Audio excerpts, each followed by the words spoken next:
الحمدللہ رب العالمین والصلاة والسلام علی اشرف الانبیاء مرسلین وآلہ واصحابہ اجمعین۔ آج کی نشست میں ہم ایک بہت ہی اہم موضوع پر انتہائی مختصر گفتگو کریں گے۔ وہ موضوع یہ ہے کہ اکثر پاکستان میں ہمارے ہاں بعض لوگ ایک ترنگ میں آ کے کہہ دیتے ہیں کہ پاکستان کا بننا ایک تاریخی غلطی تھی۔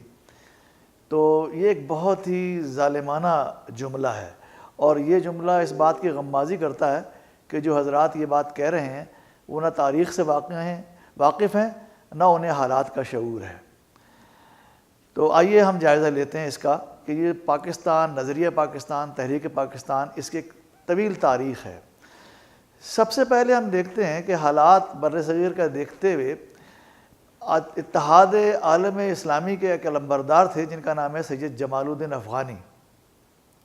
ان کو حالات دیکھتے ہوئے یہ خیال آیا کہ موجودہ سوشلسٹ جمہوریتیں افغانستان اور بر عظیم کے شمال مغرب میں مسلم اکثریت والے رقبوں پر مشتمل ایک مسلم جمہوریہ بنائی جائے۔ اس کے بعد ہم دیکھتے ہیں کہ چودھری رحمت الہی کا نام آتا ہے۔ چودھری رحمت علی نے 1915 میں بزم شبلی میں ایک خطبہ دیا، اور اس میں انہوں نے فرمایا کہ شمالی ہند مسلم ہے اور ہم اسے مسلم ہی رکھیں گے۔ نہ صرف یہ بلکہ ہم اسے مسلم مملکت بنا کر دم لیں گے۔ بس ضروری ہے کہ ہم ہندوستانیت کو جس قدر جلد ہو ترک کر دیں، یہ ہمارے اور اسلام کے لیے بہتر ہے۔ انہوں نے اس زمانے میں ایک رسالہ شائع کیا جس کا عنوان رکھا اب یا کبھی نہیں۔ اس میں علیحدگی کے خیال کو دہرایا گیا۔ رحمت علی کا جو پاکستان تھا وہ پنجاب، صوبہ سرحد، کشمیر، سندھ اور بلوچستان پر مشتمل تھا۔ ان کا خیال تھا کہ ہندوستان کبھی ایک ملک نہیں تھا ماضی میں، اور اس کو مسلمانوں ہی نے متحد کیا، تو لہٰذا انگریزوں کے جانے کے بعد بھی یہاں پہ مختلف ممالک بن سکتے ہیں۔ رحمت علی صاحب نے ایک تحریک قائم کی جس کا نام پاکستان کی قومی تحریک رکھا۔ ان کا خیال تھا کہ ہندوستان کو 3 حصوں میں تقسیم ہونا چاہیے: شمال مغربی ہندوستان جس کو پاکستان کی قومی مملکت ہونا چاہیے، ساتھ ہی دوسرے صوبوں میں رہنے والے مسلمانوں کو بھی آزاد ہونا چاہیے۔ بنگال اور آسام کو انہوں نے بانگ اسلام کا نام دیا، اور حیدرآباد کو انہوں نے عثمانستان کا نام دیا۔ اور ان کا خیال تھا کہ بعد میں ان تینوں مسلم مملکتوں کو ملا کے ایک اتحاد ثلاثہ قائم کیا جائے۔ اس کے بعد ہم دیکھتے ہیں کہ 1917 میں ڈاکٹر عبدالجبار خیری اور پروفیسر عبدالستار خیری، جو تاریخ میں خیری برادران کے نام سے مشہور ہیں، انہوں نے سوشلسٹ انٹرنیشنل اسٹاک کانفرنس میں جو اسٹاک ہوم میں ہوئی تقسیم ہند کا ایک منصوبہ پیش کیا۔ تاریخ میں ہمیں ایک اور شخصیت ملتی ہے جس کا نام ہے عبدالقادر بلگرامی۔ انہوں نے گاندھی کے نام ایک کھلا خط لکھا، اس میں تقسیم ہند کی حمایت کی، اور مسلم اضلاع کی ایک فیسی فہرست بھی لکھی جو مشرقی اور مغربی پاکستان سے زیادہ مختلف نہ تھی۔ پہلی عالمی جنگ کے ابتدائی دنوں میں ایک شخص لیوٹ فریزر، جو ٹائمز آف انڈیا اخبار کا ایڈیٹر رہ چکا تھا، ایک نقشہ شائع کیا جس میں قسطنطنیہ سے لے کر سہارنپور تک، جو ہندوستان کے صوبے اتر پردیش تک، یعنی ایک تیر کھینچا جو ایک مسلسل خطہ تھا۔ اس کو کوریڈور کا نام دیا، مسلم کوریڈور کا، اور کہ یہاں پہ مسلمانوں کی اکثریت ہے اور یہ ایک مملکت بن سکتی ہے۔ اور پھر ہم دیکھتے ہیں کہ نہ صرف یہ ہندو اور سکھوں بلکہ ہمیں ایک ہندو مہاسبھا کے ایک صدر تھے جن کا نام تھا ساورکر۔ یہ اونچی ذات، یہ نیچی ذات کے ہندو تھے، اور اونچی ذات کے ہندوؤں کا ان کو خوب تجربہ تھا، اور اس تجربے کے سامنے رکھتے ہوئے انہوں نے دیکھا کہ آنے والے دور کے اندر جو ہونے والا ہے اس میں 2 قومیں ہندو اور مسلمان کے نام سے بسنی چاہیے، اور اس کا ہمیشہ وہ 2 قوموں کا ذکر کیا کرتے تھے۔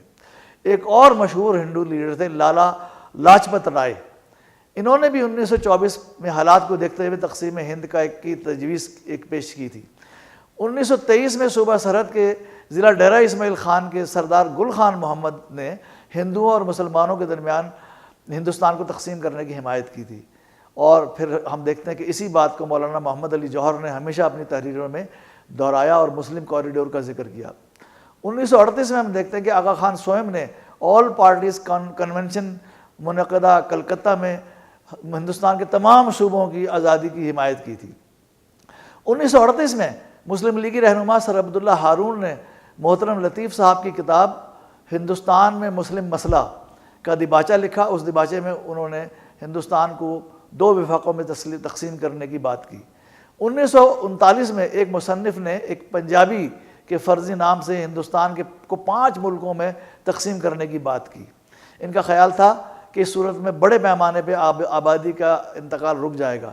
یہ 5 ممالک جو تھے، ان میں پہلا ملک دریائے سندھ کا علاقہ، دوسرا ہندوستان، اور تیسرا راجستان، راجپوتانہ اور وسط ہند، اور چوتھا ریاست ہائے دکن، حیدرآباد اور میسور، 5واں بنگال، یعنی اس کے ہندو اضلاع کو نکال کر آسام کے بعض حصوں کو شامل کر کے ایک ملک قائم کیا جائے۔ ان کا خیال تھا کہ ان 5 ممالک کا بعد میں ایک معاہدہ ہو جانا چاہیے۔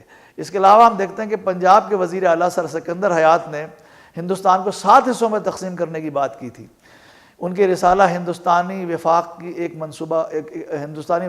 منصوبے کا خاکہ، پہلا ملک ان کا جو تھا آسام جمع بنگال جمع بنگالی ریاستیں جمع سکم، دوسرا ملک بہار جمع اڑیسہ، تیسرا ملک صوبہ متحدہ کی ریاستیں، چوتھا ملک مدراس، 5واں ملک بمبئی، حیدرآباد اور مختلف ہندوستانی ریاستیں، اور اس کے بعد 6واں ملک راجپوتانہ اور گوالیار، اسی طرح 7واں ملک پنجاب اور اس کے باقی شدہ ریاستیں۔